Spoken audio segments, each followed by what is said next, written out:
ধর্ম অবমাননা যেন থামছেই না জামাতের। কর্মী সমর্থক থেকে শুরু করে দলটির মনোনীত এমপি পদপ্রার্থী এমনকি দলটির সর্বোচ্চ কেন্দ্রীয় নেতা থেকেও শোনা যাচ্ছে বেফাঁস কথাবার্তা। তাদের কর্মীরা জান্নাতের লোভ দেখিয়ে ভোট চাইছে। জামাতে ইসলাম করাটা আপনার আমার নৈতিক দায়িত্ব। কি দায়িত্ব? নৈতিক দায়িত্ব। কি জন্যে? যদি আপনি জান্নাতে যেতে চান, আর জান্নাতে যেতে না চাইলে কোনো সমস্যা নাই। ইসলামের মহান কালেমার সাথেও তারা দাড়িপাল্লা শব্দটা জুড়ে দিয়েছে।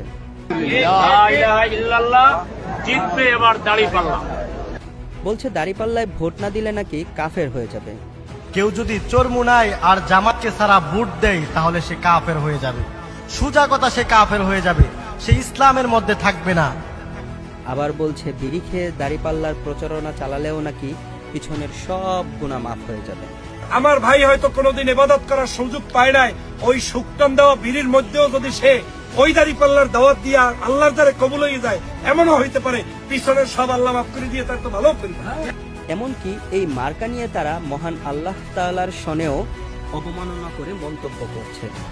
বলছে আমাদের আল্লাহ যেন নিজেই দাড়িপাল্লাকে প্রতিষ্ঠিত করার জন্য এই বাড়ি উঠা বেড়ে লাগছে। আল্লাহ নাকি তাদের মার্কা জিতিয়ে দেওয়ার জন্য উঠে পড়ে লেগেছে, অথচ আল্লাহ তাআলার জন্য উঠে পড়ে কিছু করা লাগে না। কোরআনের ভাষায় কুন ফায়াকুন, অর্থাৎ তিনি যখন কিছু চান হও বললেই হয়ে যায়। সচেতন আলেমরা যে প্রতিবাদ করবেন সেই সুযোগও তারা রাখছেন না। রোজা এবং পূজা নিয়ে মন্তব্যের প্রতিবাদ করায় খতিবকে নোটিশ পাঠিয়েছে। ইমাম খতিবের পক্ষ থেকে সমস্ত মুসলিমদের পক্ষ থেকে এটাকে অবাঞ্ছিত ঘোষণা করা হয়েছে।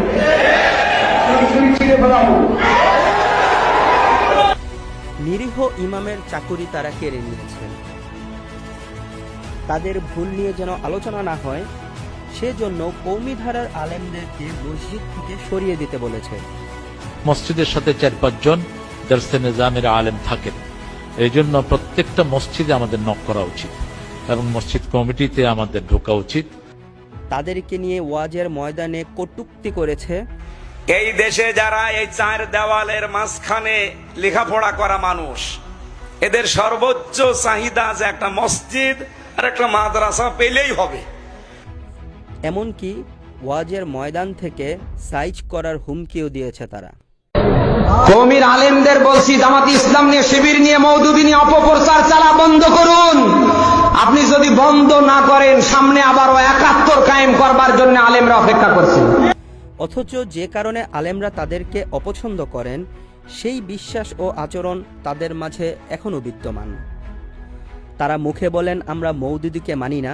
মাওলানা মওদুদিকে আমরা কখনো ইমাম মানি নাই, আমরা উনাকে আকীদার ইমাম মনে করি না, উনাকে আমরা ফিকার ইমাম মনে করি না। কিন্তু মওদুদির মতোই তারা ইসলামের তরতিবে পরিবর্তন করেছে। বলে যাচ্ছে নামাজ, রোজা, হজ, যাকাতের চেয়ে ইসলামের হুকুমত কায়েম করা বেশি গুরুত্বপূর্ণ। নির্বাচন করা, এই জন্য নামাজ, রোজা, হজ, যাকাত, কালেমা চাইতে আপনি মুসলিম রাষ্ট্রের নেতা নির্বাচন করা সব খরচের বড় খরচ। নবীগণ ও সাহাবাদেরকে যেখানে মুসলমানরা সর্বোচ্চ মর্যাদার চোখে দেখেন, সেখানে মওদুদির মতোই তার এই অনুসারীরা তাদের সম্মান নিয়ে খেলছে প্রতিনিয়ত। বলছে হযরত ওমর রাদিয়াল্লাহু তাআলা আনহু নাকি ইসলাম গ্রহণের আগে ডাকাত ছিলেন। ওমর রাদিয়াল্লাহু তাআলা ইসলাম গ্রহণ করার আগে কি ছিল? সবচেয়ে জঘন্য মানুষ ছিল, পশু ছিল। বলছে ইব্রাহিম আলাইহিসসালাম এর কোরবানির চেয়েও জামাতের নেতার কোরবানি নাকি বড়। কেন্দ্র থেকে মোবাইল করলো আমাকে, মোবাইল করে বলল যে খান সাহেব আপনাকে তো কোরবানি দেওয়া হলো। তা আমি বললাম এই কোরবানি কি ইব্রাহিম আলাইহিস সালামের বেটা ইসমাইল আলাইহিস সালামের? তখন বললেন যে হ্যাঁ, এর চেয়েও বড়। বলেছেন নবী সাল্লাল্লাহু আলাইহি ওয়াসাল্লাম মক্কা থেকে পালিয়ে গিয়েছিলেন। নাউজুবিল্লাহ। মুসলমানরা শাসন করেছে, তাহলে এত প্রভাবশালী একজন ম্যানেজমেন্টের ক্যাপাসিটি সম্পন্ন শাসক কেন মক্কায় এক্সিস্ট থাকা সত্ত্বেও মক্কা থেকে আল্লাহ রাসূলকে পালিয়ে যেতে হলো? তাদের সর্বোচ্চ নেতা ডাক্তার শফিক বলেছেন ইসলামে যে শালীন পোশাকের ধারণা রয়েছে সেটা না করেই নাকি অনেক মহিলা আমাদের নবীজির কাছে এসে কথা বলতেন, তারপরেও নবীজি তাদেরকে শালীন পোশাক পরতে বলতেন না। বহু মহিলা এসেছেন তার প্রয়োজনের কথা বলতে, তার পোশাক ইসলাম যেটুকু শালীনতার প্রত্যাশা করে, ওরকম না। তিনি এসেছেন তার মতো পোশাক।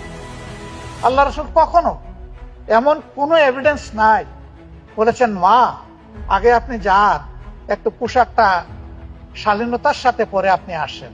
নেভার, কখনো বলেন নাই।